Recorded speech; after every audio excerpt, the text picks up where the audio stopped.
అక్క రే తమ్ముడు ఎప్పుడొచ్చావు? రా రా రా కూర్చో. పల్లె మా ఇంటికి వచ్చేదానికి ఎప్పుడు చూసినా మా ఇంటి మీద పడే ఆడుస్తుంటావు. పోరా ఇక్కడ నుంచే. రే ఏంద్రా మావన నన్ను మాట్లాడుతున్నావా? ఓ నువ్వు గమ్మా ఎందుకు వచ్చావురా నువ్వు ఇప్పుడా? ఏం కూటికి వచ్చినావా? అక్క కూటి గీతలాగా వచ్చాను నేను మీ ఇంటికే. ఓహో కూడొద్దా? కూర కావాలా?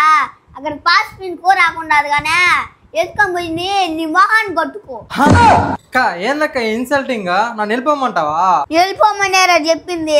నువ్వు ఇంకా సిగ్గు లేకుండా ఉన్నావు ఇక్కడ. రే మావన్ గాని ఇంకొక మాట అన్నావు అనుకో నోరు కాయలు చేస్తా ఎదవా. ఓయమ్మో ఈ లచ్చక్క కామ్ వచ్చింది నాయను. ఈడేమో మా ఇంటి మీద పడుతుంటారు నాయను. మా అమ్మేమో మా నాయన సంపాదించే లోపలంతా ఈ తొమ్మిదికి లంకా ఇంటిగా పెట్టేస్తున్నాడు నాయను. అక్క ఈడేందుక ఎన్ని మాటలు మాట్లాడుతున్నాడా? కార్తీక్ జ్వరంగా ఉంది టాబ్లెట్ తీసుకురారా అని నువ్వు చెప్తానే కదా నేను తీసుకొచ్చాను. అక్క ఇంక రాని మీ ఇంటికి నేనా?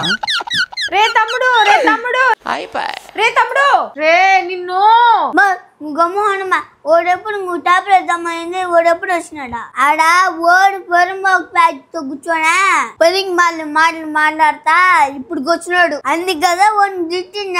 నువ్వు గమ్మ వాడి బుద్ధి రావాలి. అయ్యో నా బంగారు కొడుకుని తిట్టినానే. అవునా నువ్వు చెప్పింది నిజమే. ఓడు పొరం బోకు కదవా నట్టే తిట్టాను నాయనా.